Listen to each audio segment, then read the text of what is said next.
Okay, dude.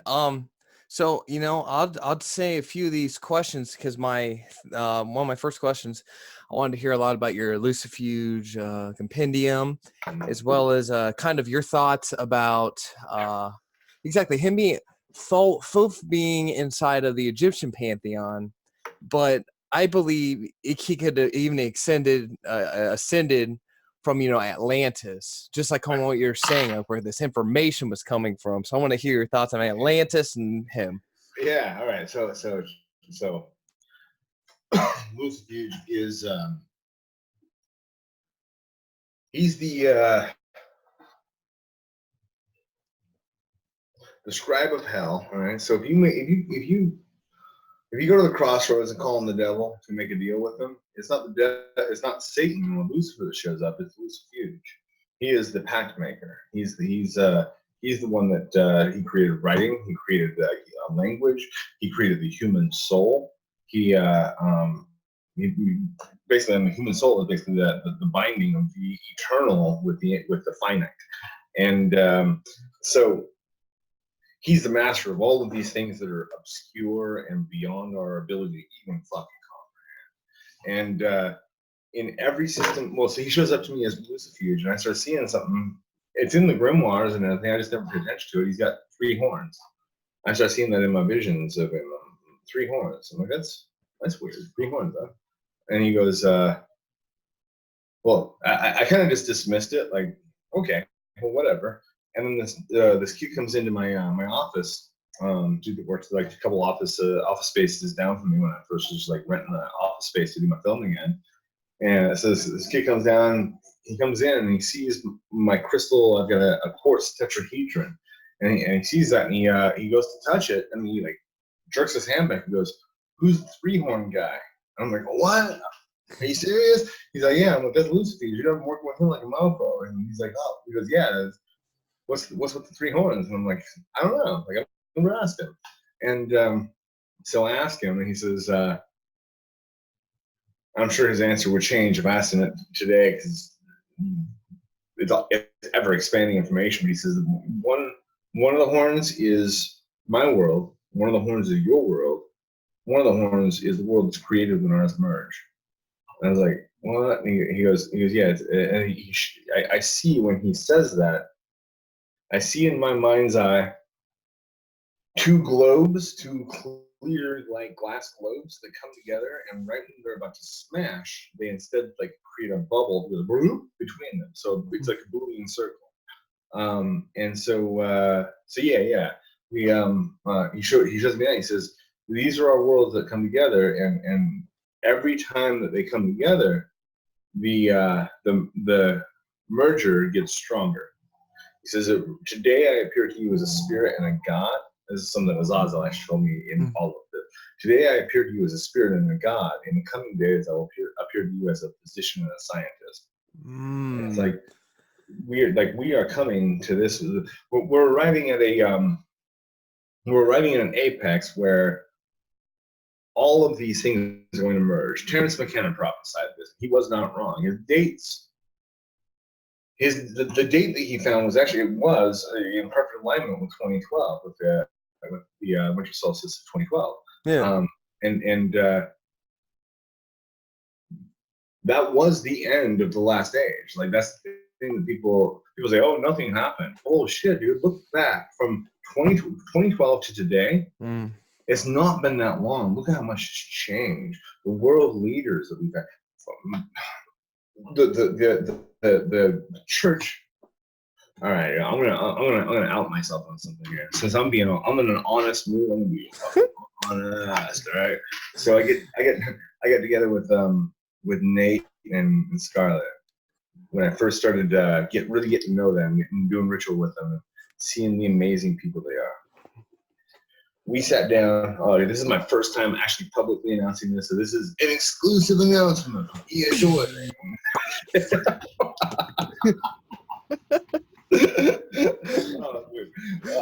You're fun to talk to. Yeah. So so we go sit down in an IHOP. We've been doing a bunch of different rituals. We had done the gatekeeper working, where we call 4 gatekeepers up to open up the bottomless pit and lake of fire. And so we do that, and then we go to IHOP. I think we basically pulled an all-nighter, and like Everyone that's at IHOP, it's always after 1 a.m., dude. I'm telling you. Yeah. So we're sitting there, and I'm like, all right, so we need to put our power together to make things happen in the world, because it's not 1 + 1 + 1. You know, it's at that point there's 3 of us. Our power is tripled. It's 3 times 3. It's a completely fucking different equation when you start getting into the multiplication of people's powers, because we're prisms, right? So we're not solid things. We think we're solid things. We're like crystals that are dangling, and the light hits us and it fucking expands. So we start talking about it. I'm like, all right, so what would be the one thing that could help change the world? When we're talking about doing aeonic magic, so you got like personal magic, shit you're gonna do to make your life great. That's cool. It's awesome. It gets really boring. It gets really boring to micromanage your life. Like, honestly, if you're reading tarot for yourself every day, and you can make your life go really, really smoothly by doing that, but you're not gonna have as much fun. The adventures go away when you're not being surprised. Oh yeah, absolutely. That's a part of the fun, man. So anyway, so Scarlett says, she says, well, we could do something about the church raping kids. I'm like, oh yeah, there is something to be done about that. Now, this was leading up to the Pope, like the new Pope that came in, Pope Francis, who nobody knew about. Where the fuck did he even come from? The Pope is usually chosen from like this pool of cardinals who have been groomed and put in that position. Not this Pope, right? So he wasn't. They were in the conclave. They were in the conclave doing their votes on the new Pope when we start having this conversation. It's like, what if we do something? Let's go soul travel to the Vatican, and then take one of the sigils from or one of the gateway sigils from the Book of Azazel, the one that attracts demons to it. Let's place this astrally in the Vatican, right where the fucking Pope is going to walk, right where these cardinals walk across, right where all in the center of all of the activity. I know I've never been to Vatican City. I've never seen it with my own eyes. I soul traveled there. I could map the place out for you. I fucking saw it, and so we all we all go. So Scarlett and Nate and I soul travel there. We stand in a triangle and we project the vision of this astral gateway opening up, and demons start spilling forth into the Vatican.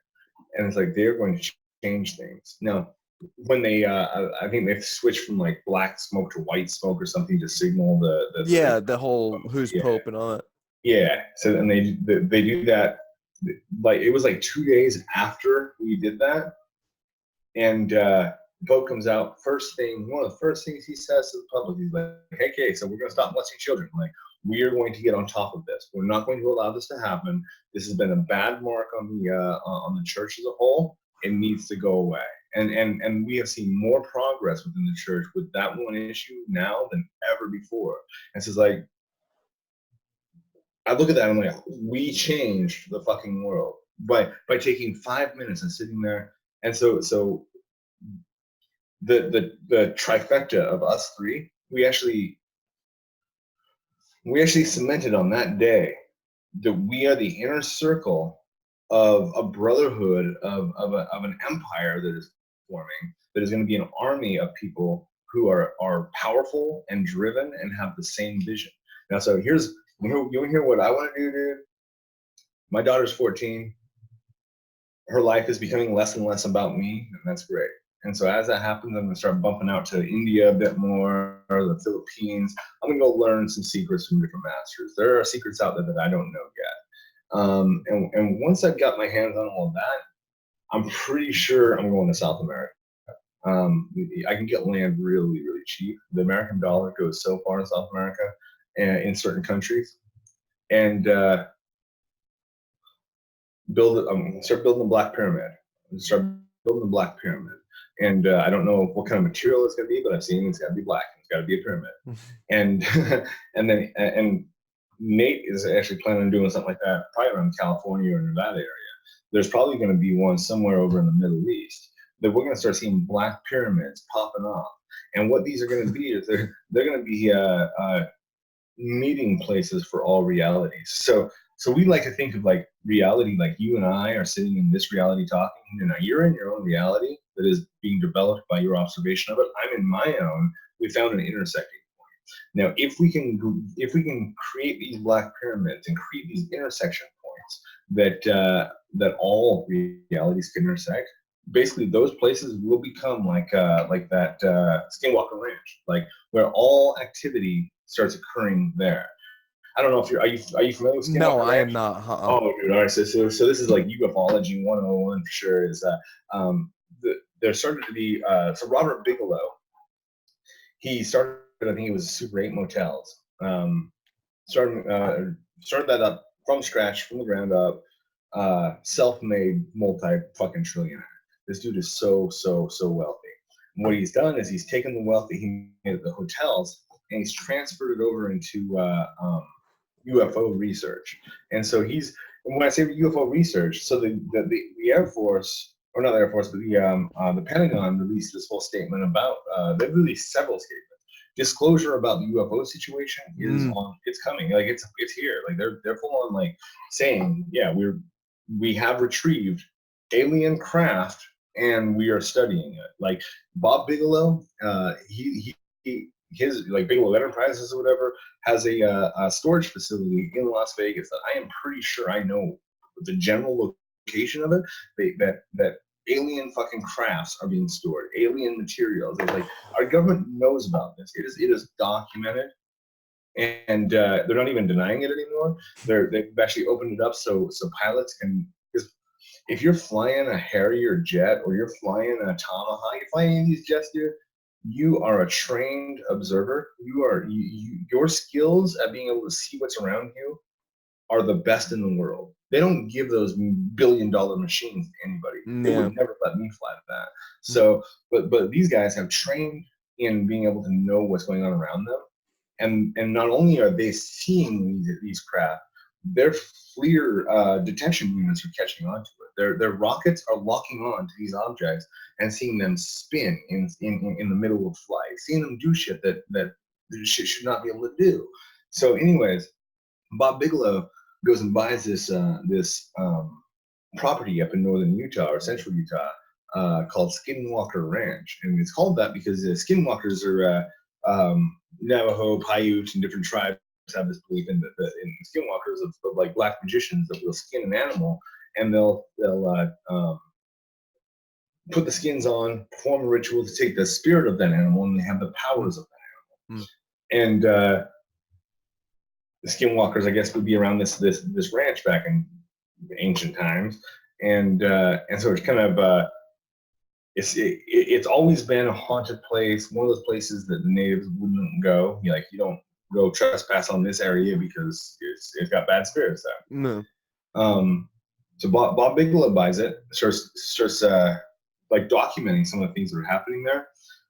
Bigfoot, fucking Bigfoot. I don't know what I think about Bigfoot. It seems like a weird ass thing to me, but Bigfoot has been spotted on that ranch, and it's several acres of a property and stuff. But yeah, Bigfoot spottings, and then all of a sudden they start seeing craft. They have got full-on videos of these craft doing some crazy shit. Full-on metallic object comes over the house. And they got it on camera. They've got lights doing trippy shit. And they've got poltergeist activity. Then they got ghosts, dead people coming out. They've got demons materializing. Portals opening and closing. So all of this is happening in this one location. It's like every phenomenon is converging. And so that's what I want to create actually is these converging points all over the world. And like I'm gonna commit myself to building one fucking temple. All right, I'll do one black pyramid. You guys do the other ones. Like fucking let's start putting these up, and all you gotta do build the pyramid. I'm not sure the specifications. You can figure that shit out. All right, but and that's the thing. Like once you got the vision and the mission, the details will find their way. Exactly. So we got the vision of the black pyramid. build the pyramid, have space in there for people to get together, and what you're going to do is you're going to gather, preferably in a circle of people that are going to be opening up a gateway in the center of them. And so you can see it like maybe like a tongue of fire, and that tongue of fire almost starts looking like a vagina. That vagina starts opening up, and a whole, whatever reality you're tapping into is able to. The vision I've seen in this, for the people who are there doing this, if you're doing it long enough, and it's a days long operation, it's not just a small evocation, but like it's days of sitting and manifesting, putting your ectoplasm.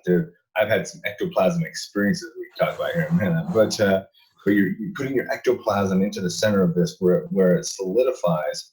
And I've seen in the vision that specifically Azazel is going to step out of the portal as a man. That we are going to see him as a human. He's going to step through in his fully human form.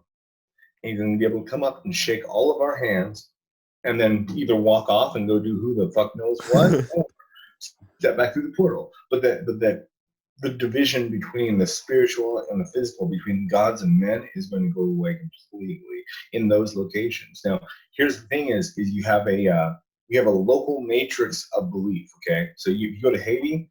Voodoo works much stronger in Haiti than it does in Louisiana. It works stronger in Louisiana than it does in Utah, because like people in that area have saturated the area itself with that energy in that field matrix. So anyways, if you create these black pyramids, I like black pyramid. If you don't want to do black pyramid, you build whatever temple you want, but let's make it the intersecting point where a whole possibility can come through. But what you have to do is you have to man it and have people constantly putting their energy into infinite possibility, into evoking the things that, and so it's like you're taking that space and you're taking sandpaper to it and rubbing it.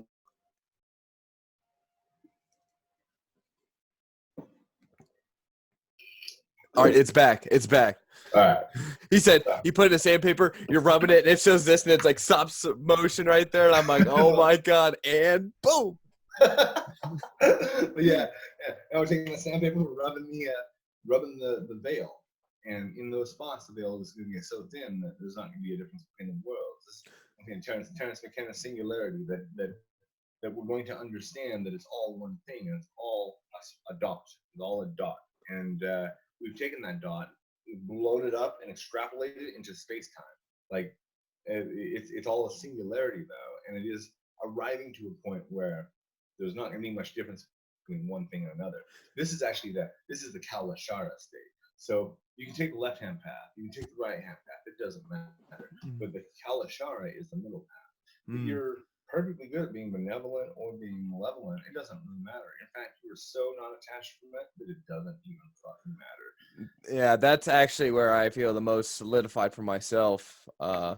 Because when talking to people about everything, and they're just so, like, I always see that division, like we were discussing earlier, whether it be religion or race. But I'm just like, there's sometimes you got to take action, and unless you take action, you're just going to keep getting beaten. And that was one thing about Christianity that was really not appetizing to me. I was like, this put over humanity to not break from this change, and always like do this, that, and the other. There's some healing aspects and angels and stuff that's fantastic. Within other paths, it's like when you got to take action, when you got to become a captain of that ship and make things happen, you have to make things happen. Otherwise, everything else is making things happen, and you're just in the hurricane trying to navigate through it. And it's like, shit, why not take control? And that whole entire, man, that Black Pyramid, that's a whole nother level. Like, and that's actually really awesome, because whether or not the government lets out, we have this and the other, at least just like take an initiation. Why ask the government to do something when you can go over and do it? Like, that's why the picking up the trash is picking up the trash, like doing it with some joy. Like, I'm doing this because I know it needs to happen, and other people can do it because we're having mommy and daddy take care of us. And that time's over, dude. It's over. Here's the next. Within 3 generations, we can accomplish this if we really work towards it, guys. But here's the thing. Like, so first off, you have to expand your vision. You can't be thinking about now. I mean, be here now, But what you're doing here now is planting seeds. You're a gardener. You are a gardener. You're planting seeds. You're tending them for the empire, for the greatest purpose. And so, if you can expand your vision beyond your life into the next 3 generations from now, we should do away with the family. The family unit is the disease that's been killing us all. The family unit is it's not positive. It's not healthy.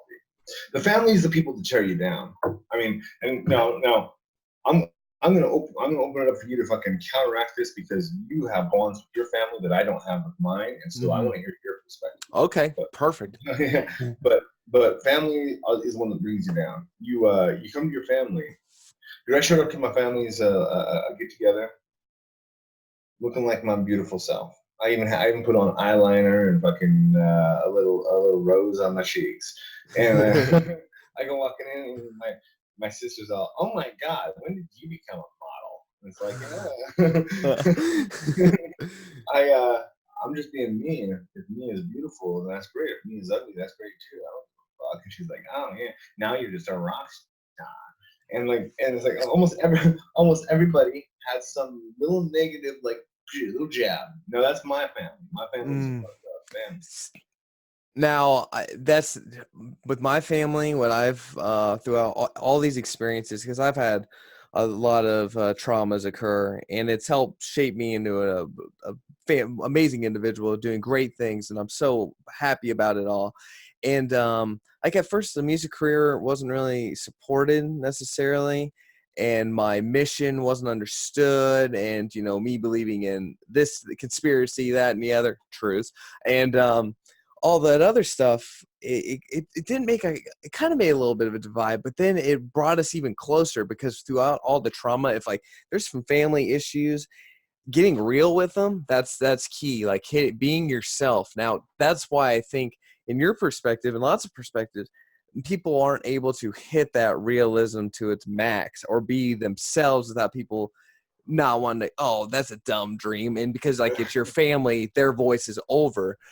Mine, with maybe it's just me in it, and I don't know how everyone else feels, but I have just, it's love and respect and support because of the individuals who we are, not that dream, that thing, but other people believe in it and other people don't. But it's like probably for yours, you're getting together, but it's not like you're super excited. Like I have a few friends, it's like, oh, we have a family thing, and it's not like, yeah, man, it's gonna be a family. It's like, God, dude, sorry, I gotta bail. How am I gonna get out of this one?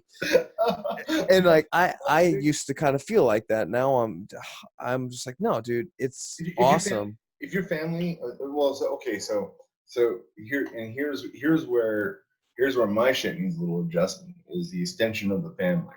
So maybe that's what it is. So I'm an iconoclast, dude. If I see a flag I don't like, I'm gonna burn it. And so I look at that and I'm like, oh, let's kill the family. That's fucking great. Kill the family. Great idea, EA. Yeah, I don't have mommy issues. but yeah, so fucking so maybe I can reel it in. Maybe there's a middle space between killing the family and embracing the family, which is to expand the family. So like Nate Bales, Scarlett, you guys are my family. I've got family. I've got a brotherhood that supports me, sisterhood that supports me. I've got Timothy as part of my bald family. I've got my bald family. Dude, I love my bald family. And I can call on those guys, dude. I broke it off with my girlfriend. Had the conversation that needed to happen, that was desperately needing to happen, and just said, we're done. We're over. I don't care if you want the house, you can have the house. You want the RV, you can have the RV. You want the dogs, take the dog. I don't give a fuck. My daughter and I are parting ways. And I sat with it for a bit. I went and played Overwatch. Dude, I love Overwatch. Oh, dude, heck yeah. Zenyatta's my favorite character with the Anubis skin, bro. Or his Cthulhu skin, dude. That's shit. That's it. The Cthulhu skin is pretty badass. Let me jump on Overwatch real quick, right? Yeah. So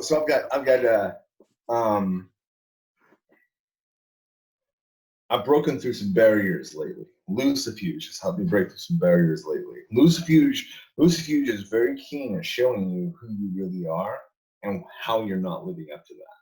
And so I got a very clear picture of that. And as I've embraced that, I get business mentors that start coming to me and saying, "Hey, we see what you're doing. We like what you're doing, but you could do better. Do you want a chance at doing better? Yeah. Okay, cool. You need to be in New York next week, and we're gonna make you better." It's like, "Oh, what? I got shit to do next week." Oh, well, yeah. It's like the door's open. Are you gonna say yes, or are you gonna say no? You ask for this opportunity. You're gonna say yes or no. And so, yes, I will be there. I will cancel all of my other plans because I'm being called to do what I know I need to do, what I'm being told to do. There are logical reasons. It makes sense, but even more than that, there's that pull, the gravity of it. The gravity is pulling me in that direction. So I've got these business mentors, people that I look up to, people that I listen to get their advice, are saying, "Hey, come step up and be part of us. Come to the next level. Come to the next level." I'm like, "All right, cool, next level." I like that. The actual program that I'm involved with is free plug here, Next Level Experience. This is Raul Villasis. And like I said, it's a ridiculous amount of money you have to ante up to even play this game. You've got to already be successful to play this game. In fact, you have to be so successful that you're in pain. That your success has caused you pain. Once your success causes you pain, then it's time to go to the next level. And interestingly, for men, this hits about 40 years old. I'm 39 and a half biologically. My birth certificate says otherwise, but that's because the government was trying to hide me. So he's out, bitches. Right? But 40 is a really interesting turning point, and where you're not a boy anymore. Like and this has only happened with the expansion of the human lifespan. Like, holy fuck, people, you and me would be dead right now. We'd be old men, grandpas. I know. But it's like I had a mentor tell me once. He says I was freaking out when I was like 20 because I hadn't finished my first book yet, and he's all, "Dude, you're 20. You need to go. You need to be chasing skirts and getting drunk. Like, that's your job. Don't worry that you haven't accomplished everything you want to accomplish." He goes, the next 20 years, you're going to be spending them playing and figuring out what you like, figuring out what you don't like, figuring out what you're good at, what you're not good at. Things you're not good at, you're going to find allies that are good at that, and you're going to be gathering your army. That'll be all up until you're 40. When you're 40, you'll have your army, you'll have your empire, and then you'll be able to fulfill your purpose. So it's like, oh, dude. Now, so as I'm sitting here in this fucking hotel room, having broken up with my girlfriend of 8 years, crumbling, my relationship's crumbled before me, I'm getting drunk and trying to forget the pain for the moment. There's that realization of the this is exactly where I need to be. This is exactly where I need to be. And I'm not here by accident. I'm here because I've called these gatekeepers and I said, "I want change." I said, "Are you sure? Are you sure you want change? Or do you want the idea of change? Do you want the feeling of change? Or do you actually want fucking change? If you want fucking change, you are going to have to sacrifice it for it. You're going to have to suffer for it. Nothing that's worthwhile is going to come easily." And that with knocking on every single door of an entity after entity, using money on spells and all that, like on my past and all that, I'm like, I didn't fulfill any of that. I just creeped out every individual that, I do any of that shit with. All that. It's like all that energy is actually put into during that metamorphosis, the cocoon of the being, and like shaping that into what it needs to be able to dial that in. And like, even like right now, I know it's been like about 2 years of the music, but I feel like it's like the wave is just coming and it's huge, and I just know it. I have that internal feeling, and I quit my old job the perfect time, because the next day when the boss came back, he started just, everyone knows the grind. So like, it just got crazy at the place. And internally I had that pull being like, I know I need to do this. And it's those pulls, as well as realizing like exactly what you're asking for, working with the gatekeepers and all that. Like, you're opening up a whole Pandora's box. Like, you're right, we don't have full control. That was one thing I was trying to have too much of, and by doing that, cause so much chaos and internal dysfunction. And when I smoke now, when I take a hit of weed, I'm seeing like, man, when I'm sober, I'm not the same person, like all this stuff, and just conflict of explosion. And lots of people, it kind of has to get to that explosion part where they'll even take that explosion to pull dial it into who their being is. And it's unfortunate because it's like you can explain the same thing, but you can't make a horse drink water. And so, But and you can't make a stick into a stone. yeah. Yeah. But I'll tell you what, we are in a we're in a phase as a society, as a world, as a species of massive expansion of interconnectivity. So the internet and the ability to do social media is part of it. Social media is programmed. Oh, be careful on social media. Do not believe what people post. Here's the thing: there was this lady that she was. I love Joe Rogan's podcast. Get me on Joe Rogan. Joe Rogan's podcast brought to you by EA. Seriously, fucking do it. Right? It would be an awesome conversation. I'd smoke a bowl with him and have a fucking awesome conversation. But he had this lady on who had she was looking into the different hacking scandals that were going on around the elections and whatever. And she starts backtracking some of these profiles of people that will post things on YouTube and on Twitter and on Facebook. The 3 or 4 word snips, where they're like, Bernie Sanders is an idiot, or whatever. Click on that. If people want to do an exercise, look at the trolls, click on the profile, see how many videos they've watched, usually none.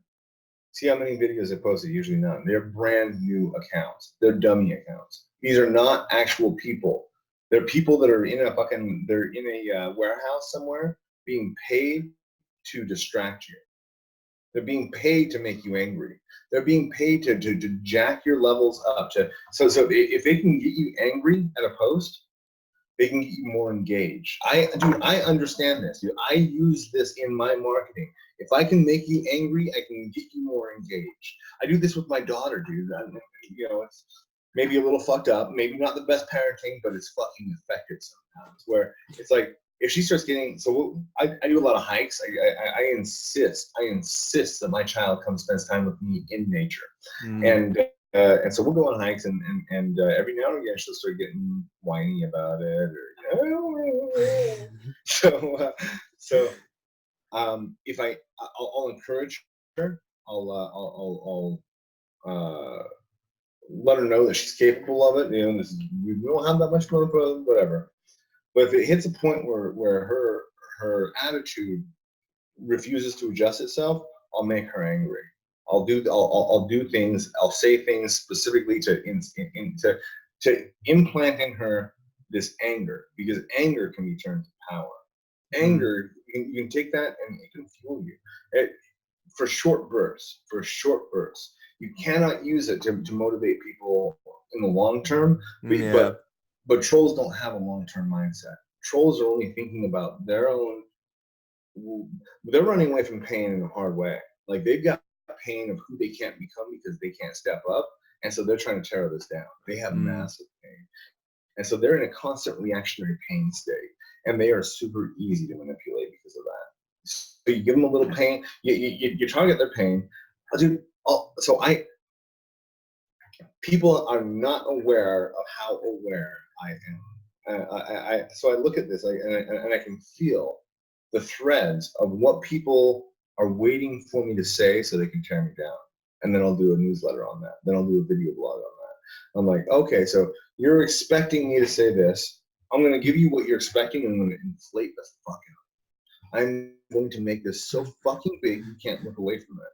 And I'm going to piss you off. And then they get engaged. And then they start posting their friends. Did you see what EA is? Then they post this, and then they're spreading the seeds of the message. The message itself, there's a lot of dancing around things.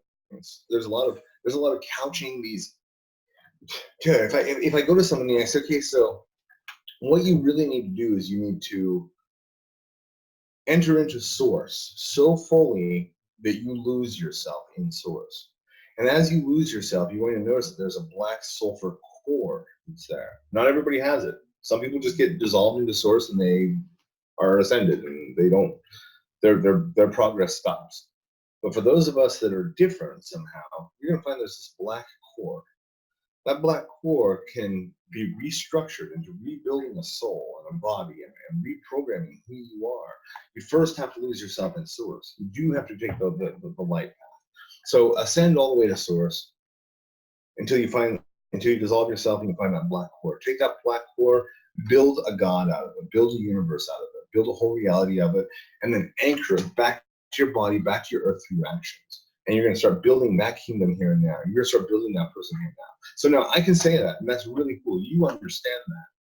Most people don't. Most people don't fucking get it. And so instead of that, here, buy the snake oil. It's going to help your life. Like, I'm perfectly happy selling snake oil to idiots. Oh yeah, well, go. At least you know it's gonna do something good, you know, and it's all about the intent behind the whole entire thing, and that's, you know, not everything you can do can, you know, everyone can be on the same level, but I think it's just that intention. Like honestly, your intention and what your big goal is, that's it. Everything else. Yeah. So Prince, Theodore Prince, the Chapman Voodoo, he is a shiesty motherfucker. I knew it from day one. I started looking at his websites. I'm like, come on, dude. First of all, you can't put a sentence together very well. And secondly, like, you're selling people silliness. Like, you're selling people what you're selling them their own expectation of what magic could be, not the full picture of what magic could be. But if you operate at multiple levels, you hide the gold inside of the candy. You know, it's like, all right, so here's the shit that you think you want. Once you unwrap that, you're gonna see the gold. You're gonna realize what you were actually here for. So the first thing that I do want to do with magic when I was a kid is I wanted to love spelling this chick. I'm gonna say her name, so maybe she'll find me now that I'm single. Fucking, I'm gonna be so bad. The Bachelor next season, EA Koetting. Oh, that dude, it'd be too. I'd be on the ground. It'd be so funny. But the chick Katrina Angel, I knew her she was my swing set buddy in elementary school. Like we got to play on a swing set together, and then I moved in with my dad, came back to Utah when I was like 15, and she was rocking it. I mean, she was not the little awkward girl on the playground anymore. She was wearing fucking black high heel fucking pumps to school with like cut off jean shorts and a shirt tied up in a fucking bow. She was good. And I told my sister about it. I'm like, yeah, what's going on with Katrina? And she's so yeah, you don't want to have anything to do with her. She's a slut. I'm like, sure, that is my type. So so I started talking to her, and it was like she just remembered me as that awkward kid on the playground too, you know. So she was like, yeah, whatever, dude. Like, I'm cool. It's cool to see you. You have a good one. I'm gonna go get laid by this fucking jock now. I'm like, all right, cool. So I'm like, all right, I want this chick. I want her. And I've been looking at magic for years. I've been playing the Ouija board in secret. I had moved. My dad was super Mormon, and so I couldn't pursue anything. It wasn't even an option in his home. I had no doors on. Like, I didn't have a door on my bedroom. The windows were screwed shut because I got caught sneaking out. So oh my god, dude! Holy shit! Yeah, it was like a Mormon little house prison. And so I moved in with my mom, who at that point turned completely atheist, and had no rules. So my dad was super strict, nothing but rules, expectations. And then my mom, no rules, expectations, but those expectations were never defined until after you fucked them up, you know? So I've got that whole dynamic going on, and it left me, dude. Oh, it left me. Where was I going with that, man? Okay, so you with the dynamic family. Oh yeah, okay. Let's jump back on family since we started about family. So my thought is that it really does take a village to raise a child. The only way that a village is going to all put their effort into raising a child is if nobody knows whose child it is. If there's no longer ownership over people. If you Yeah. don't own a person, like I'm referring to Alex as my daughter. First of all, I don't even know the daughter is what she wants. I don't know the gender thing is interestingly disappearing. I Really. don't I don't know how I feel about all that. I think that's in one sense I can see how it could be universal like change if like other aliens and all that like are all intertwining. But another sense is like I feel like it's being pushed, and by it being pushed and people already being lost, and if they grasp onto that, then it's like their reality is trying to manipulate mine. And like if I don't agree with it, I just don't agree with it. Like I think if you have a penis, you're a dude, and if you don't, then you don't. And they might say I'm wrong on this end, but like I'm nice to everyone. I don't give a shit. Like, dude, I love people, but I'm not gonna just agree on that in a sense. Well, and I'm not gonna worry about getting tripped up over pronouns, honestly. Like if I call you the wrong pronoun and it offends you, you need to grow the fuck up. Yeah, I know. You better use the right pronoun when you talk to me. I guess that's No, one like I live in Mormonville, Utah, I mean, just for having longer hair, I'll be referred to as a she until I turn around and like, oh, never mind, sir. wow. Okay. But so what it's going to require is that sex can no longer be monogamous. That we need to actually expand into a lot more orgies, a lot more. We need it. So people are getting very concerned about the sexual revolution that's going on. I mean, kids sexting and stuff. Yeah. If I had a phone, dude, when I was that age, holy shit, the trouble I'd be getting into. Yeah, I mean, it's just is what it is. It's just you have like a word for it. Like that's one thing I heard Gary Vaynerchuk saying. Like, it's not that technology is bad. It's just bringing to life what is. Like they're on their phone because they're bored with their family. They're on their phone because shit. When I was that age, I was trying to talk to chicks, but honestly, really, all I was doing was eating Twinkies and watching, getting fat. So I didn't know you were into Gary Vee, by the way. Oh, dude, yes. I just yesterday finished the Joe Rogan and Gary Vee podcast. So like, I didn't know Gary Vee went on Joe Rogan. I got to check it out. yes. It was very interesting. But when I was listening to that, I thought EA has to get on here. And if you watch that, I was gonna tell you this at the end, but like if you watch that, it talks about like the guy who I think you email about getting on that. And dude, I think that would take it to a whole new level, dude. Just a whole new level. And you just dude, so the system that Timothy and I have set up is so awesome, and it's also so simple. I don't want to give too many details away because there are trade secrets. There are trade secrets that we're using that we've taken from other very, very successful platforms. I actually had a genius dude, the dude I was talking to on consultation that I've invited to come hang out for the weekend. He found the association. He knows where our system came from, and it is a very specific genius that seeded this platform out there. You take a human need, and you can fill it, and you can get people to invest in it, and their investment in it increases their own capability. And so, as my audience grows, that's my thing. I tell people, so you don't have money for the Lucifuge course, that's cool. You'll get the money for the Lucifuge course if you put yourself into the first receptive state where you're ready to say yes, and then also into the magical state of making those opportunities come about. Look at my YouTube. I don't know if anybody's seen my YouTube, but like I got a lot of videos on there. I can go find one on how to make money. There's a lot of them on there, and I've got very specific things that I put out there about how you use sigil magic and how you can use these internal principles to manifest money. When you start getting that money, remember that it came from my teachings, and then invest in it. That's I mean, your video courses, when you put it on half off, I was pretty much mind blown. Like, people need to do that. Like I've only done the first one and your first thing you had come dude, out. I'll tell you what. If you so I am balls to the wall or nothing. Like if I'm going to put myself into something, Yeah. I got to go all the way. I got to take it all the fucking way. And so with like video courses, if you want to learn how to summon spirits, mastering evocation video course, I think it's got like 15 hours of footage. 15 hours. Now that's 15 hours of I'm instructing. I'm giving like classroom instruction.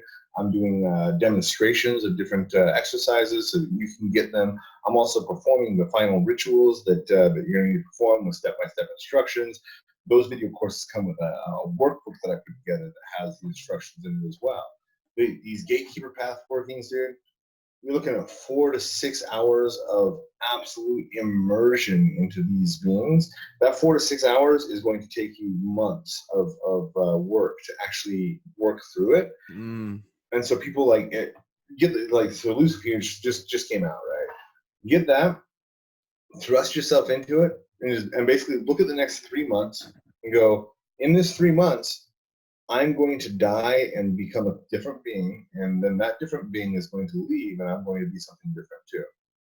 Yeah, all it is, you become the gateway, and so like lesser magic, I guess, could be that you're using magic for just simple shit. Any of us, any person that's out there, is able to use magic pretty effectively to get pussy and get money and get fucking the nice things you want, get the cars, get the houses. All of that shit is easy. The powers of darkness control this reality, and so you can easily use it for that. Once you shift from what you can get to what you can give, it turns the whole picture around. Yeah, that exactly. It's what I thought about when I was going into it and everything else. I'm more like, it's for the whole entire universe. My goal, the universe is behind me and wants me to do. My goal, every being wants me to accomplish. Like, it's in alignment, and it's like in alignment with myself, which makes me feel I'm very blessed on that accord, because there's too much war and division towards this, that, and the other. But like having all those principles together, that's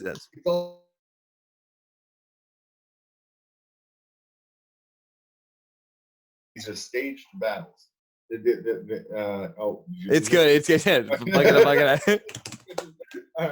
up. But these are all staged battles. So watch the movie Lord of War with Nick Cage, right? Okay. Some people call him Nicholas. Me, I call him Nick. Yeah. But that movie gives you a perspective of what war is. It's just profiteers. It's capitalists that are making money off of death. The military, the U.S. military, they have their charts that show them how they need to direct their resources, and it is all pointing towards these boys cannot come home. The more boys that come home from war, the more it costs. Send them out there to die. What else are they going to do? They're going to become criminals. They're not that smart, or they wouldn't be in the military. They're not. I mean, I shouldn't say that. There are some smart people in the military, but there's also a whole army of dumb people that couldn't do anything with their lives that joined up in the army. Mm-hmm. And they are just not only are they out there to catch bullets, like they're out there to keep this idea of division going. It's because it is a fake idea, just like the race war. I do not see a race war going on around me. That doesn't happen around me. I don't let it happen around me, dude. I'm an intense individual, I think, and so I'll if I see people being disrespectful or acting disrespectful, I will call them out of it on the spot. I'll invite them to go out to the backyard if we can do it. Like fucking, and I'm not a violent dude. I'm not getting in fights, dude. I haven't gotten in a fight for fucking ever. So I fucked my buddy's wife once, and then I got in a fight. I had to get punched over that. Like that's when I was a 19. So it's like that was the last fight I was in. But motherfucker, like I'm not going to let you disrespect this woman. I'm not going to let you disrespect this man. I did a podcast with this dude that started talking about hanging that we need to string up President Obama, and because he's black, and he didn't use the word black either. And I said, hey, look, man, you respect me, right? He goes, yeah. And I said, okay, so Theo de Prince is one of my greatest mentors and influences, and just about everybody else, and he's an African American fellow. Just about everybody else that's influenced me is an Asian. You're gonna start talking this racist bullshit. If you respect me, look at the people I respect. Their race has nothing to fucking do with it. Nothing to do with it. And if anything, you know, this isn't to say there are not differences between people and between groups of people. Absolutely, there are, and those differences ought to be celebrated and learned from. I mean, and there just are. The white race is very good at dominating. We are very good at taking over, taking charge, and organizing. And if we can learn how to use that as a strength and not as a dominance over others, it changes the game. Yeah, just I actually went and got sushi, and as soon as like I was eating that and they got sake, my friend was just telling me like that would actually be disrespectful in their culture, or this is what they do, this is how they eat. Oh, you want to do this that way if you go over there. It just made me be like so much realization that there's so much to learn from all these different cultures that like when you just take those little pieces of some just maybe not to the extent of you don't lift the sake drink off the table when you're pouring it, maybe not to that level, but like just realizing there's all these unique things and how you can be respectful to other people because it's different cultures. Like if everyone was the same, this would be a boring place, which makes the earth so incredible. Well, so here's the cool thing is like, so I love. All right, so culture itself is art. So and if you were an artist, a true artist and a true creator like you are, you create a culture around you. That's not just it's not just the music. The music is telling a message. That message is uniting people. People coming together under that message, and then creating rituals. So, I'm I love the town Austin, Austin, Texas. Fucking awesome town. Great to go party and bar hop in. Even better if you can get into. I don't want to say the name of the fucking place, but there are warehouses there that you can go to and do these raves that are off the fucking. Oh, that's awesome. I want to be the hype man, bro. Oh, that's what dude. So, but I go there and there's a tea house there. You know, I like a sip of tea from time to time, so I was like, I'll check this place out. I go in there, and I'm confused as fuck by the whole situation. I'm like, I don't even know. So I asked the dude. I asked him a stupid question. I said, "Do you have any teas for like calming nighttime?" He's all, "That's not tea. Tea is a very specific drink that has caffeine as part of it. Your calming teas, those aren't teas. Those are herbal concoctions." I'm like, "Oh, well, excuse me." Yeah. So I'm like, all right, but instead of getting offended because I didn't know, I said, well, show me, like, teach me what teas are what. He goes, oh, the purple oolong over here is this. Your red teas have this effect. This has this effect, and they all do have very very. If you sit and do this tea ritual, which I did, so he goes, okay, so I can set you up with your tea set. You guys can go have tea at a table if you want, or we can invite some people in off the streets and we can sit around and we can have a tea party. I'm like, dude, tea party. I don't know what this means, but let's fucking do it. And let's party in it, and it's a tea shop. Let's do this shit. So we pull in from off the streets, like, hey, we're in a tea party. And they come in, they got these little tiny, like, shot glasses, like almost like sake cup shot glasses of that are porcelain. And he does he gets the water going at the perfect temperature. He's got the thermometer on there. As soon as it hits the right temperature, he pours it into this little bowl that has the tea leaves in it, lets it sit for like maybe 15 seconds, takes that and then pours that all over all of the different cups and then pours those all out. He says the first one's an offering. Okay, cool. I can deal with that. First one's an offering. He says what it actually does, the tea and the chemicals in it solidify the porcelain. It helps it actually like creates a binding. That's why porcelain tea sets can last for thousands of years. Oh wow. Right? I'm all, whoa. So the ritual itself is perpetuating the continuance of the ritual throughout time. So, all right, cool. I'll get into this. And we have this tea party, and you're taking shots of tea, and specifically like kind of like slurping it a little, letting it get into your sinuses, letting it get into your, like, absorb into your entire taste facilities. And we did that for probably like 2 hours, just talking about shit, drinking, getting tea drunk. You actually get a tea drunk because it's the chemical. It is amazing, and each type of tea does different things. And it's like, if I would have been offended by the fact that what I thought was tea was not tea, if I would have taken that as a personal insult, I couldn't have learned something. Now, I had this tea party with them, and I'm like, all right, set me up with my tea set. So I spent like a couple $100 there getting all kinds of different shit, that I now have a ritual of tea that is a very good ritual that I can get people together and we can have a conversation. Because it's crazy when there is something to drinking something and talking. I don't know what. I don't know. It's got to be an ancient, like, this is what humans do. We get together, we share drink, we share food, and we talk. And but yeah, with different cultures and stuff, like my ability to slow down and just have a cup of tea for, like, have several cups of tea over a couple hours and have great conversation, cancel the other shit I got, turn my phone off, and interact. Ooh, dude. And so if you can start to see your actions are not just actions for now, and they're not just actions for here. Right? Be here now. This is the only point you've got. But your actions are perpetuating throughout a culture that develops around what you're doing. Dude, at that point, you've hit immortality. Yeah, because you're everlasting. They will not forget your name. And I mean, even with the, disclosure and all that up ahead, we'll be able to know. I don't know. I believe like they kind of wiped out Nikola Tesla and the information he was getting in because they wanted to take away all the freaking, let's not do electrical, rejuvenation energy. Let's have the oil to take control and cause all sorts of chaos. And I just found out yesterday that in Jerusalem that they have all of the I forget what they are. That's so terrible. But they have them locked in a wall, and they won't let their own people leave. And there's like all these inner wars and stuff going on over there.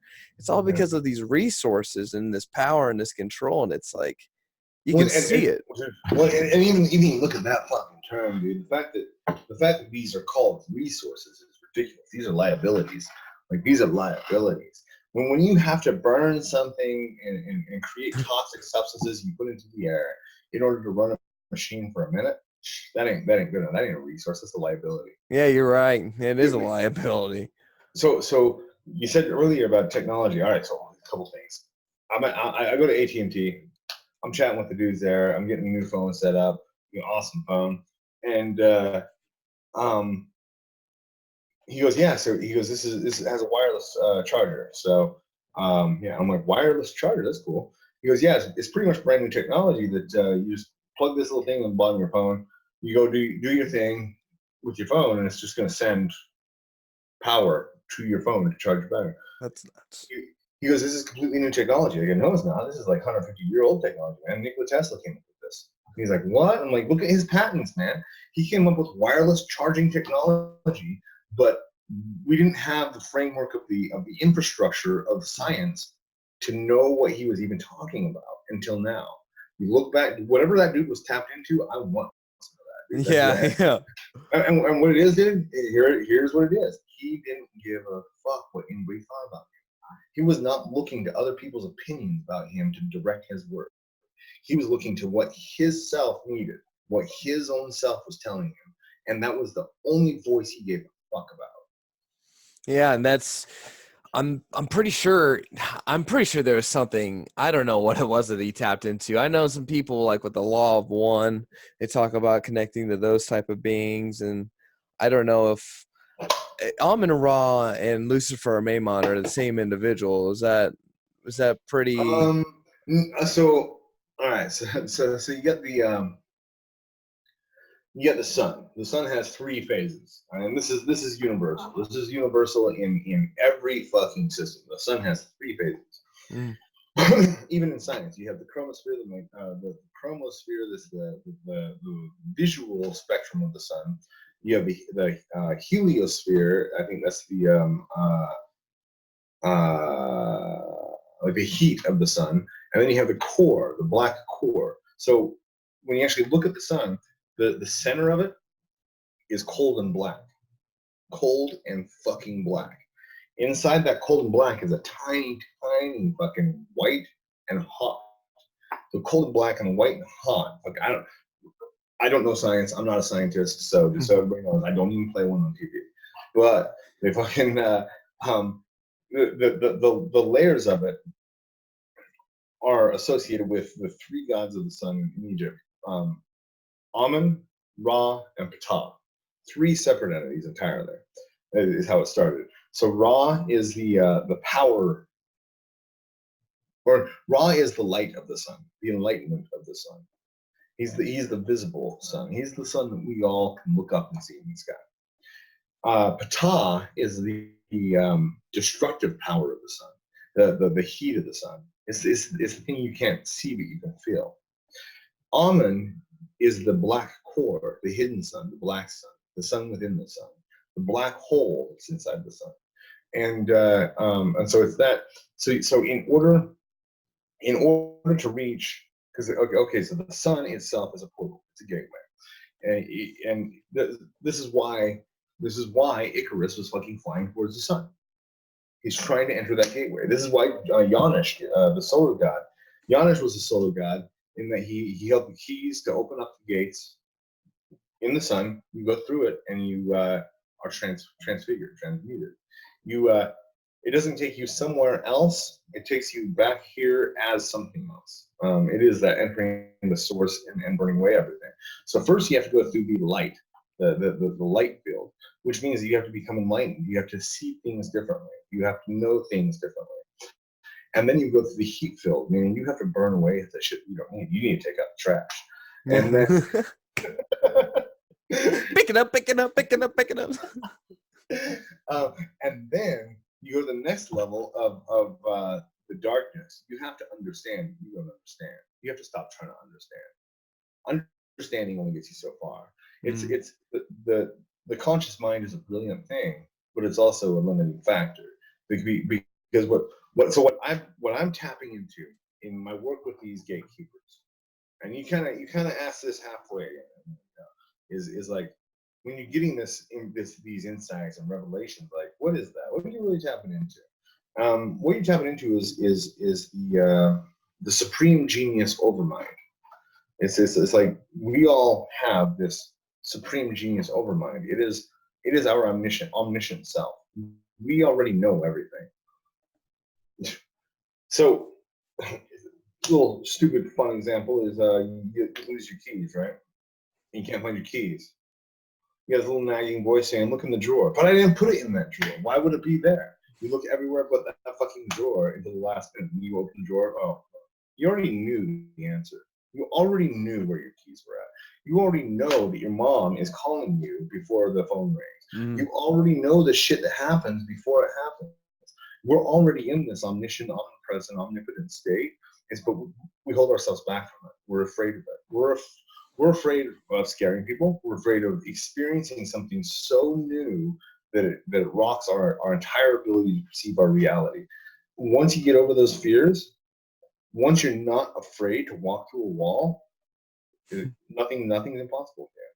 That acceptance of the knowledge that you get and the downloads you get, like the flashing of the 1111, the gateway, the synchronicities, is like, even that question, when we were talking via email, that question, last night I was like, how am I going to be able to tell him the lead to gold experience I've went through, besides just being, oh, hey man, but like how it all naturally comes about, and how that question is able to even trigger that and trigger both of our experiences right now, and seeing like the attachments, what do we need, what is going to help us become even greater, because we are already great, but we're becoming greater every second, and being able to have that, and for what people are going to be able to hear, affect them and transmute them. And whether it's a small thing about Lucifer Drophical, or even the Black Pyramid, that idea of all these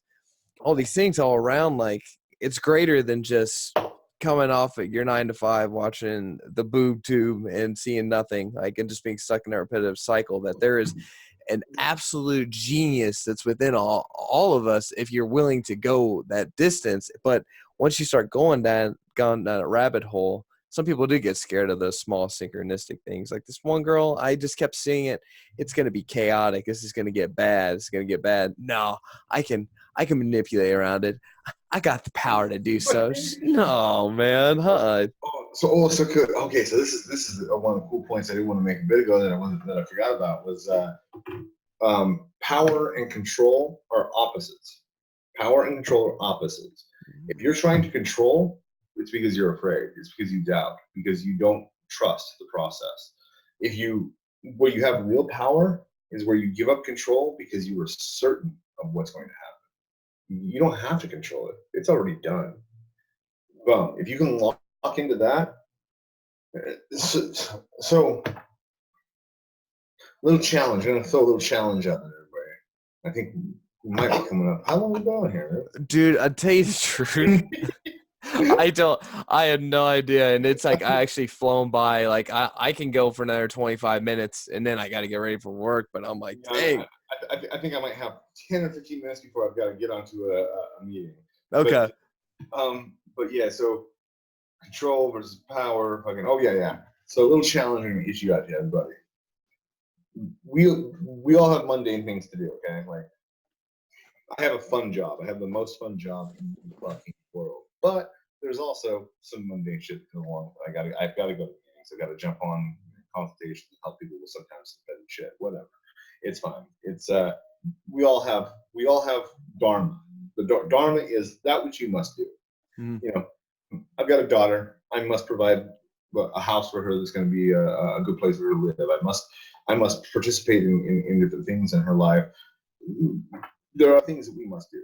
As you're doing these things that you must do, driving around or working, see if you can use your power around you all the time. So don't wait at a green light or a red light. If you find yourself stopped at a red light, that is an opportunity for you to see the light turning green and focus on it turning green until you know it's green, even though it's red.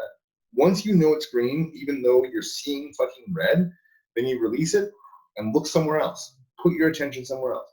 Check Facebook, whatever. Put your attention somewhere else. And then before you know it, before you even are able to divert your attention, the light turns. Okay, every time. If you're able to take that desire, see it as a real thing, build it up, release it as a shockwave, and then turn your attention elsewhere, cloud bursting. If you're sitting by the river, I love taking my dogs down to the river and going and I don't do skinny dipping because that's like I don't want to get like sex offender charges and shit. Yeah. But I'll go run. I'll go run down the river and just go swimming in my briefs. I don't do whitey tighties. I do blacky tighties. But I'll strip down, go jump into the river, and then go sit on the riverbank. I'll look at clouds, and if I see a nice cloud that's got a perfect like oval shape to it, whatever. I like that. I like that shape because it's solid. It's like that cloud could just keep floating across the sky all day, but I'm gonna make it go away. And so I'll look at that. I'll look at the sky, and I'll see what the sky looks like without that cloud. It's not like I'm fighting the cloud. I'm just seeing the reality without that cloud. And then if sometimes my vision that gets guided where I'm like, in order to do this, the cloud needs a little heat. And so I'll start pushing warm air into it through my imagination until I can feel it happening. And now this is all an imaginary exercise. It might not be doing anything at all. Where the real magic happens is where I say, okay, that's done, and I turn my attention away. That's just like the radionics boxes, dude. All you need is a dial, so that way you can think that you're doing something. All you're doing is changing your mind. That's exactly what the flow of your mind is going to create that. And if you don't believe in it, I mean, that's when people do certain rituals before they get on stage and go do a performance. Like that can make sense because they're dialing that in. Now that can get a little rigorous when you're doing it so much where it's like, oh my gosh, I didn't do that. I'm not going to be able to do that. Or I used to look at dimes, and when I was a heads up, I was like, it's going to be great. And when it's heads down, I was like, it's going to be bad. One day I saw 2 heads down dimes and heads down dime. Nice one, Layton. And I was like, oh, 2 negatives is a positive. Oh yeah, I remember. I'm in control of what's going on in here. It doesn't matter about everything else. Like, you just gotta have control. So when stuff's going chaotic in your life, it's not about, oh man, there's that distraction. Oh, whoa. It's like, it's gonna be good. We're getting to the final place, and we have to get rid of that dharma. You got to go through it. Like, you might as well go through it with a good attitude, have that joy from it, and if there's something you don't like about it, like, so then this brings us back full circle. Right? So pain. if you're in pain, fucking lean into it. Lean into it. Why are you in pain? Why is it so painful? Why is it so important for that pain to be alleviated, not just temporarily, but to be cloud bursted out of your life? Why is that necessary? So the devil is the best friend of the man with his head on the chopping block. If you have absolutely nothing to lose, so I've got these little slogans that I'll put up, like on my mirror at home. I've got these stickers that I put up that say, every day you have something important to say. And then I got one that says, you are not alone. You just need to recognize your allies. And I've got these little reminders and shit. And I forgot what I was going to Well, that is awesome. I actually, when I walk into houses and see those phrases on the walls, those positive affirmations, that's fantastic. It's just adding more to yourself. And that reminder, just like going on YouTube, watching a motivation video, it's only like 10 minutes. Shit, dude, like, I go to my job, come back, go to the gym, come back, listen to motivational video. I'm back in the gym, dude. Like, woo, let's get it. something fun to do. And this is like, so there is no division between body and soul. There's no division between the magical and the mundane. These are all, it's all one field. And if we lock on to, so there's this whole thing that the Kalashara, who is completely unbound, sees his mother and a whore as the same thing. They're equal. There's no difference between his wife and his son. These are all, everything is a radiation of the same infinite field. And it's being assembled by our expectations. First off, like, again, our expectations and our beliefs, like what's going to happen. So I'm gonna tell you what, like right now, so I gotta go, after our conversation, I've got to go meet with my ex-girlfriend, and divide assets. We weren't able to do it yesterday because we were both too fragile. And like, I knew that I had that sense in me, like, if she gets too close, I'm gonna have a hard time not backhanding her. So I don't hit women, I don't beat women, but Metaphorically, in that internal. Well, and knowing that I feel that, knowing that, like, once again, dude, like, I was 2 steps away from murdering people for fun. Like, there is that dark violence in me. Mm. I understand it, and I can be mindful of it and go, I need to remove myself from the situation in order. So that's where I was at yesterday. So I'm expecting this conversation to go bad. Now, before I go, I'm gonna have to sit in my truck before I start driving, and I'm gonna have to change that. I'm gonna have to expect this conversation to go as smoothly as it can. I wish her the best in life, dude. She is free now to go pursue things that she wouldn't be free to if she was with me. I'm now free to pursue the things that I need in life. And so if I can cement that in my own expectations, it's almost always met. Now, here's the thing, like, if you can't get distracted by the short term. So if I go into this conversation with that attitude of like, this is going to be for the best, and we'll both know it's for the best. If this default reality reflects something different, I can't pay attention to that. I can't pay attention to the fact the light is still red. I gotta pay attention to the fact that it's green. It's going to be green. It's going to be green as soon as it's going to be green, and it's going to go. You know, I'll move people out of my way when I'm on the freeway. Like, if I got one of my one of the things that gets me road raging is the left lane campers. When people are in the left lane, they're just camping out. It's like, fucking move! This is a passing lane, motherfucker.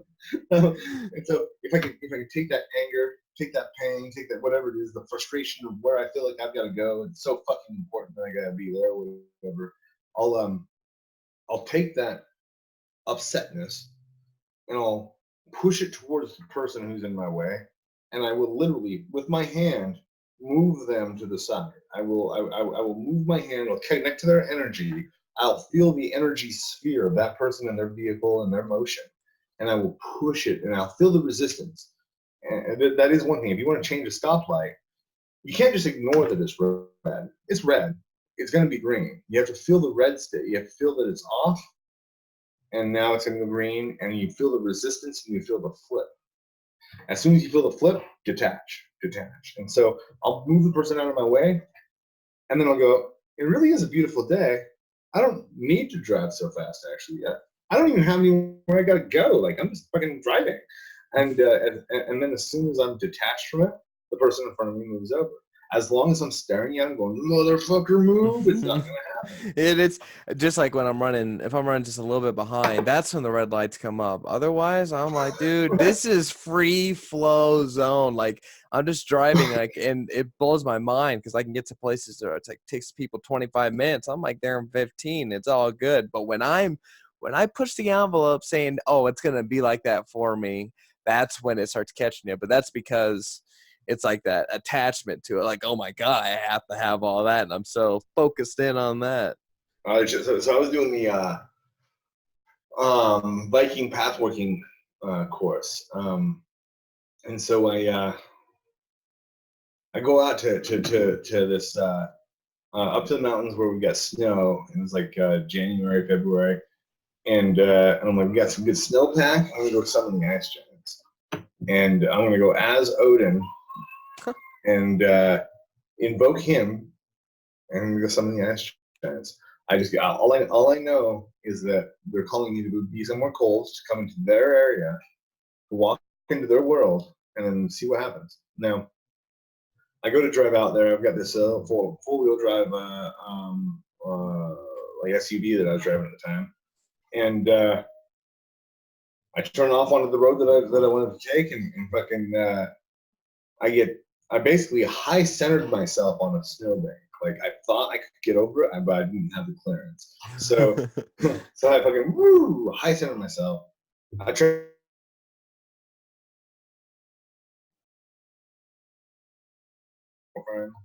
and she can help me out of that, but brought some shovels and shit. But my car's stuck in the snow. I'm out in the middle of nowhere. My phone wasn't working because I'm out in the middle of nowhere. And I'm like, well, I've got to walk now. Like, it's a 45-minute drive back to town, and I've got to walk that. All right, so here we go. I'm walking the world. As I'm doing this, I'm grumpy. I'm like, motherfucker, why doesn't anything ever go my way? so I'm walking, and I go, okay, so I asked for something, and now I'm having an experience. Are they connected?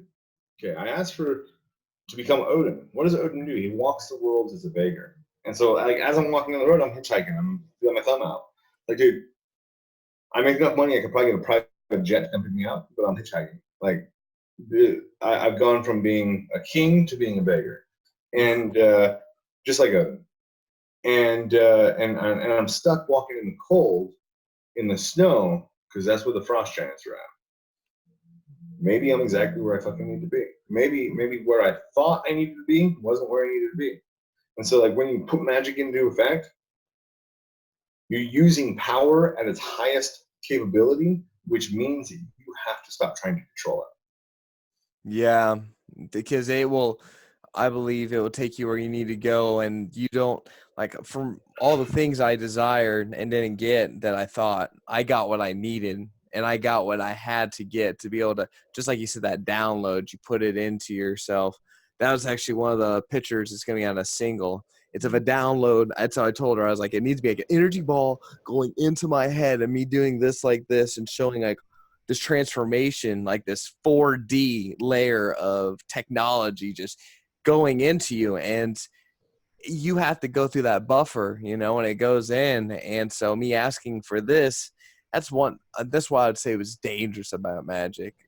You'll get to where what's needed, but are you ready to deal with like whatever transmutation that is, or you have to get in that wreck, go walk out there in the So, snow? You got it.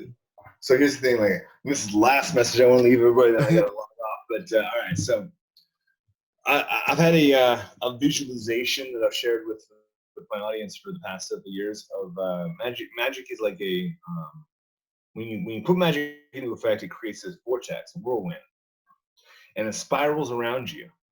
You're in the center of it, and so to you, it looks like everything just got fucked up. Like whatever it is you ask for money and you lose your job, or you ask for fucking you ask for your relationship to be the best it can be, and then it falls apart. And you're looking at it going, what the fuck? This is the opposite of what I asked for, motherfuckers. And then what happens is that as soon as everything falls, as soon as the whirlwind stops, everything falls right into place. Everything is perfectly where it should be. Maybe you're not with the same person. Maybe you're not in the same job.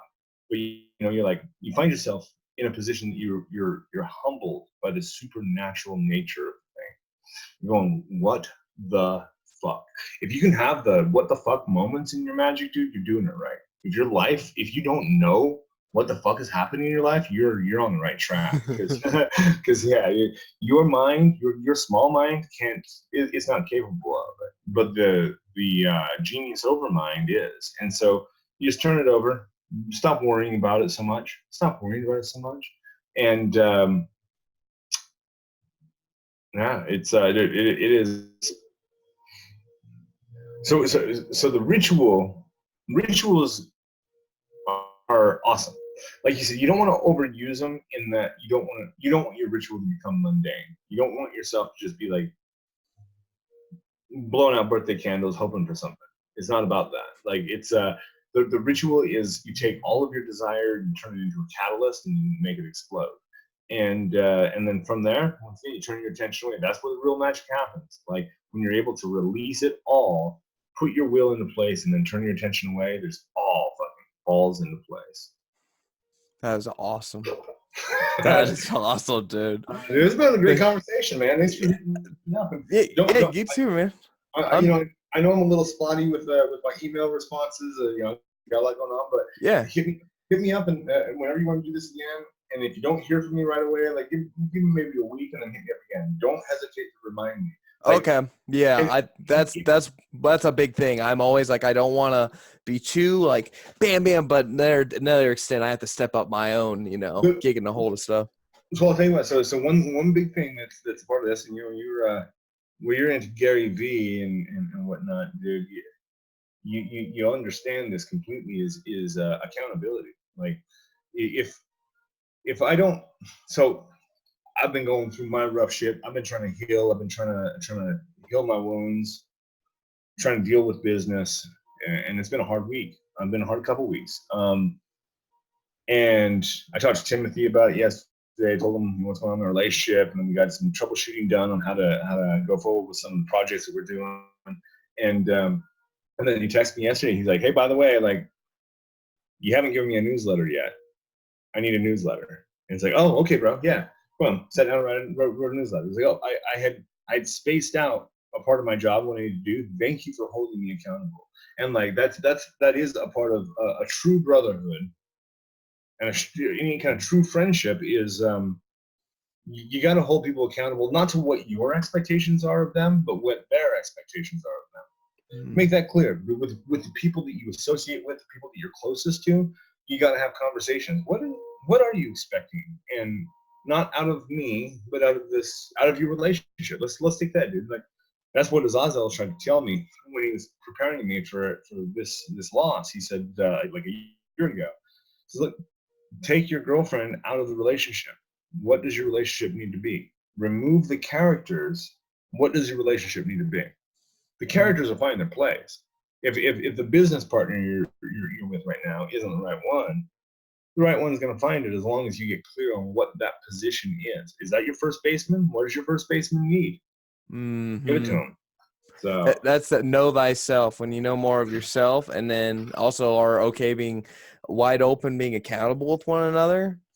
That's it. and it's not, we're playing this game of perfection where it's like I want to become a living god, but the whole concept of it is not perfection but progress. You can't have both. You cannot have both. If you want progress, you got to give up on perfection, because like as soon as you hit what you think perfection is, you're gonna realize how far off you were. The more you know, you don't know. That's Fucking Socrates, yeah. yeah. Usha. Climbing the mountain. Yeah, absolutely. I'll definitely, we're gonna have to stay in touch. I know one of these I don't know if it'll be next year or sometime or whatever, but I want to come out and do a boot camp just to even just hang out, man. Like really, you'd be awesome, and it would just be nonstop. I'm a pretty cool guy. This guy, everyone, this is the guy right here. Oh, Joe Rogan, seriously. Yeah, we had such a good conversation, man. I would. Well, here's what I like about Joe Rogan. He does not let bullshit slide. Like No. When he was doing that interview with Tom DeLonge. Now, as a substance abuser myself, I'm looking at Tom DeLonge saying that guy's on cocaine. I don't know that that's true. But he's got a lot of the twitchy signs of it. But anyway, he's doing his and that is one thing I know. Like, I'll smoke a bowl with Joe Rogan. I will smoke a bowl with Joe Rogan. But aside from that, I got to go in there sober. Like I can't go in there fucking coming down off of anything, strung out on anything, because you got to be clear. Because Joe's got, he's a genius in that he is not a genius. He puts himself out there. He's like, his whole thing of his persona is he brings the meatheads and the potheads together. Like he's like, not everybody out there's a genius. I don't understand the words you're saying, so let's break this down. And then he'll start breaking it down. And then if he starts smelling bullshit, he says something. He's like, "Well, wait a minute. Wait a minute." That's his Gary Vander Slice, whatever. I forgot Vander. But that's that interview. I was like, wow, like it's two different people, and they'll call each other out on stuff, and that's cool. Because just like looking up like an idol to everything or like individuals because of this, that, and the other causes another form of division where you can't be authentic. Therefore, you're both not going to be able to get as much by coming together as you would if you both came up at that level head. And that's if you can have that authentic communication with somebody, which is really rare, but if you can find people, a brotherhood or a friend or a lover that you can be fully open and honest with, you need to step into your weakness. You need to reveal your weakness. So some of my mentors, it's like I look at them, specifically my business mentors, and like they look at my shit and they don't get it. That's cool. They don't need to get it, but they get who I am, and they're going to give me advice about who I am. And at the same time, there is a matter of exposing the pain. Don't step away from it. Step into it and reveal it to the people that you can trust to reveal it to. Say, man, I'm hurting right now. I am really struggling right now. Or do the opposite. I am doing great right now. But like, we can't be afraid of expressing ourselves. Like, we got to lean into that shit. Yeah, without that, it's just a blank slate, a big 74% of the population. Right? Just kidding, everyone. But seriously, let's step it up. Dude, I saw something where Gary Vee actually did that, where he goes up and starts talking to this lady. So he was like man on the street shit all the time. He goes up and starts talking to this lady, and she didn't get it at all what he was saying. He said, "Oh, you're the 74%. I thought you were the other." And I thought you were one of the. I thought I was talking to a stone. I'm talking to a stick. My bad. Oh my gosh, dude! Oh, here we go. I guess I'm gonna be having to start saying that, dude. Stone or stick. Yeah. And at that point, like you do have to understand who your audience is. You got to read the room, and then you got to know My words carry the weight of 100 men's words. I know that. My actions carry the weight of 100 men's actions. And so I've got to be very careful with where I'm investing myself. And so if I see that a person's a stick, I'm wasting my time. Yeah, don't throw juice to the swine, man. Did you say don't throw juice to the swine? No, jewels. Oh, I don't even want to get involved when I think about the Zionist Jews. Yikes.